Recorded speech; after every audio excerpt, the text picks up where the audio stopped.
दोस्तों, कहते हैं कि पैसा जब इंसान के पास आता है तो इंसान भूल जाता है कि वो कौन है, और जब पैसा उसके पास से चला जाता है तो दुनिया भूल जाती है कि वो कौन है। दोस्तों, अक्सर आपने अपने पेरेंट्स और टीचर से ये ज़रूर सुना होगा कि सब कुछ टाइम पर ख़त्म किया करो, नहीं तो लेट हो जाओगे और जीवन में कुछ नहीं कर पाओगे। घर हो, स्कूल हो या ऑफिस हो, हमें हर कोई टाइम मैनेजमेंट का ज्ञान बांटता ही फिरता है, लेकिन हमें कभी कोई मनी मैनेजमेंट नहीं सिखाता है। हमें ये तो बखूबी सिखाया जाता है कि पैसे कैसे कमाया जाता है, लेकिन कभी पैसे को मैनेज कैसे करना है ये नहीं सिखाया जाता है। हमें सिर्फ पैसा कमाने के दौड़ में छोड़ दिया जाता है, और हम हैं भी वैसे ही। हम बिना किसी फाइनेंशियल नॉलेज के पैसों के पीछे भागते रहते हैं और पैसा हमसे भागता रहता है। पैसा हमारे पास इसलिए नहीं ठहरता है क्योंकि हमें पैसे संभालने की कला ना तो पेरेंट्स सिखाते हैं और ना ही स्कूल वाले। लेकिन दोस्तों, यदि हमें ज़िंदगी में आगे बढ़ना है और एक अमीर और कामयाब इंसान बनना है तो मनी मैनेजमेंट तो सीखना होगा। तो इसलिए आज की book summary money management skill पर आधारित है। मनी मैनेजमेंट का मतलब पैसा बचाना नहीं है।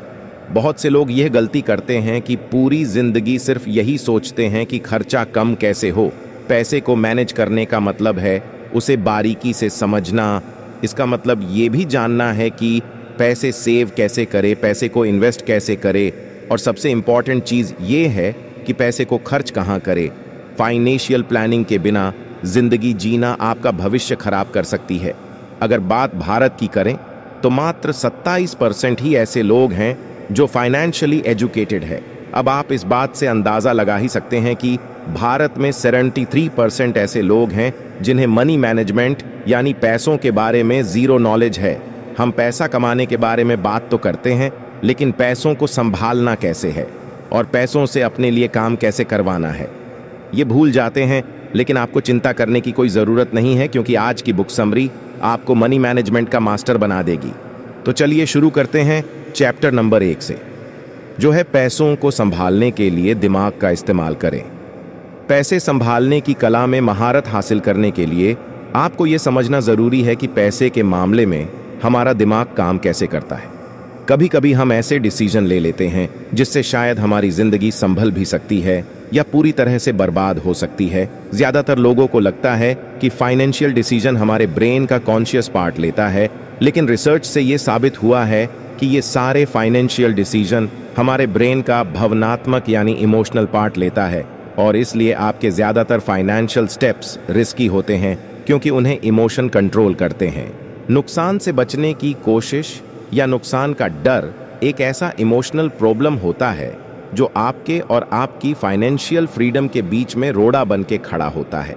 पैसा खो जाने का डर या नुकसान से बचने के डर से हम बिना सोचे समझे कोई भी बेतुका निर्णय ले लेते हैं। डर की वजह से हम वैसे भी निर्णय ले लेते हैं जो कि हमें बर्बाद कर सकते हैं। इन डिसीजन को लेते समय हम इमोशनल थिंकिंग का इस्तेमाल करते हैं, ना कि लॉजिकल थिंकिंग का।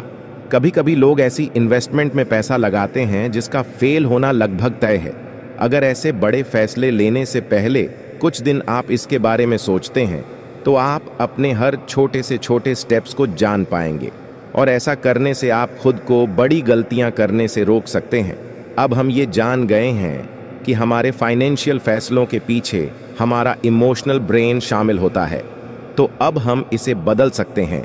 इसलिए अब से आप जब भी किसी फाइनेंशियल प्रॉब्लम में अटके तो कुछ दिन कुछ समय पूरा दिमाग लगाकर सोचे और पूरे लॉजिक के साथ ही अपना निर्णय लें।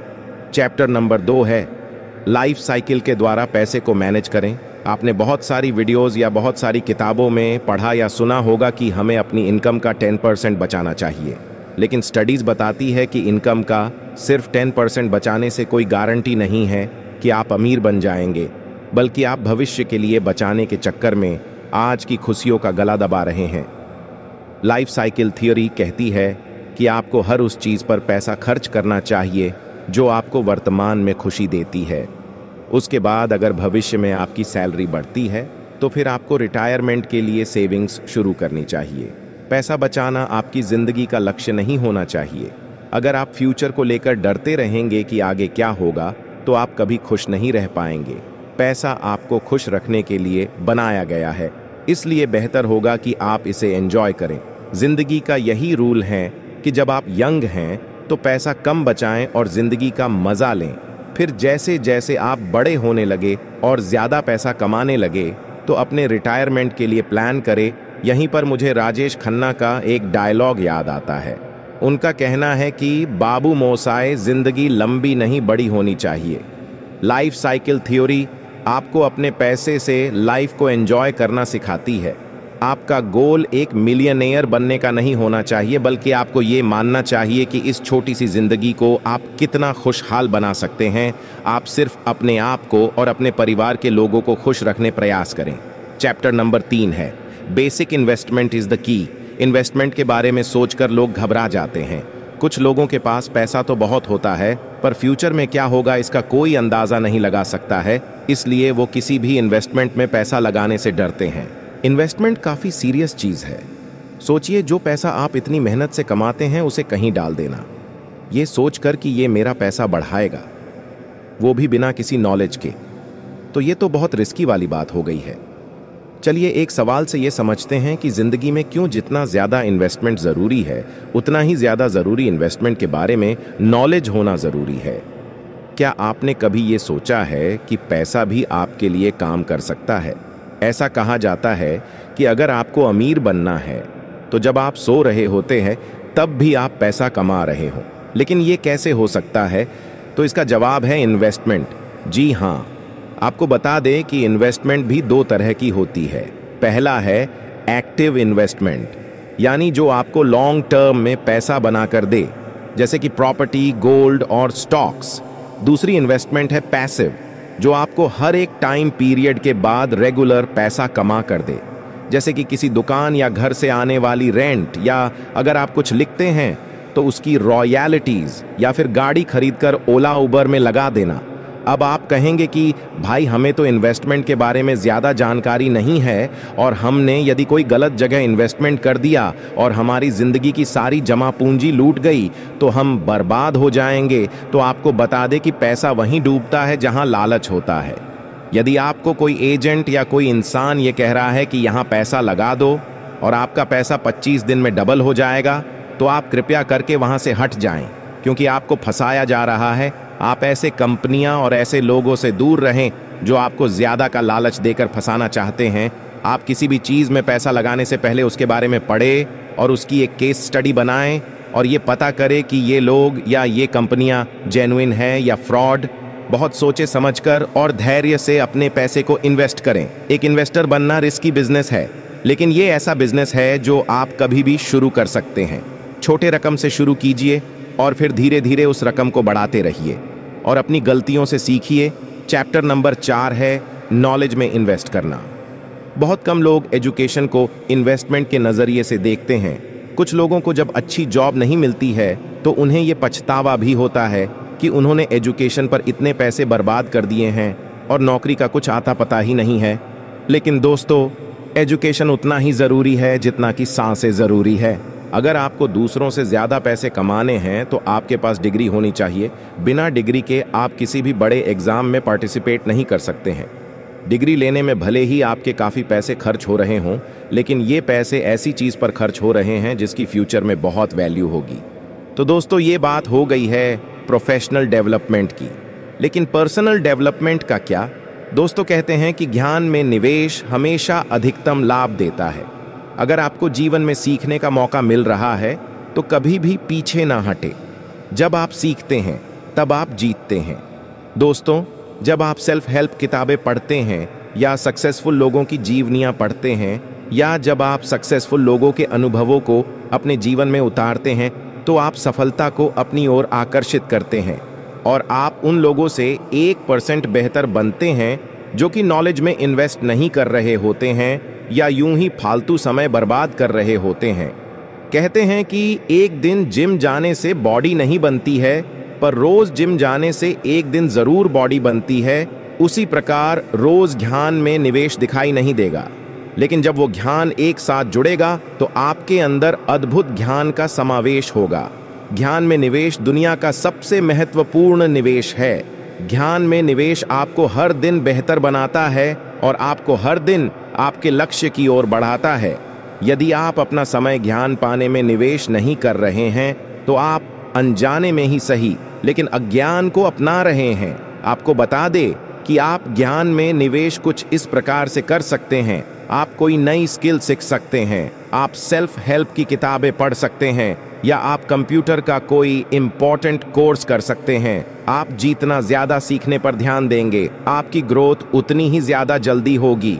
चैप्टर नंबर 5 है रिटायरमेंट। रिटायरमेंट को एक बहुत ही डरावना शब्द माना जाता है। इसे सुनते ही लोगों के मन में बुढ़ापे का ख्याल आता है। रिटायरमेंट के नाम से कुछ लोग डर जाते हैं या दुखी हो जाते हैं, लेकिन ऑथर का मानना है कि रिटायरमेंट कोई दुखी होने वाली बात न होकर खुश होने वाली बात है। एक बार बड़े होने पर हम पूरी जिंदगी जिम्मेदारियों के नीचे दब कर निकालते हैं।